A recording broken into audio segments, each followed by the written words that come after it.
Hi friends, idli பொடி பண்ணலாங்க. சிம்பிளானது தாங்க, ஆனால் ரொம்ப டேஸ்ட்டாக இருக்கும். இதுக்கு ஒரு முழு பூண்டை நம்ம தட்டி எடுத்துக்கலாங்க.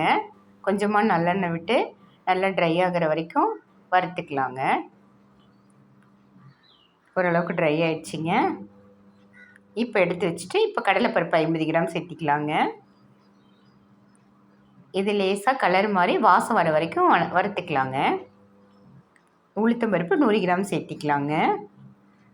தீ கொஞ்சம் கம்மியாகவே வச்சுக்கலாங்க, இல்லைனா பருப்பு தீஞ்சு போயிடும், அப்புறம் டேஸ்ட்டு மாறிடும். இதுவும் லேசாக கலர் மாதிரி வாசம் வர வரைக்கும் வறுத்துக்கலாங்க. இப்போ வரமிளகாய் ஒரு 10லேருந்து 15 கூட சேர்த்திக்கலாங்க. கருவேப்பிலை சேர்த்திக்கலாம். நல்லா கலந்து விட்டு வறுத்து விடுவோம்.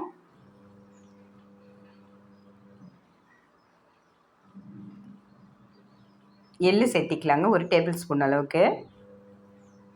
எள்ளு நல்லா பொரியுங்க, அது வரைக்கும் அப்படியே வதக்கி விடலாம்.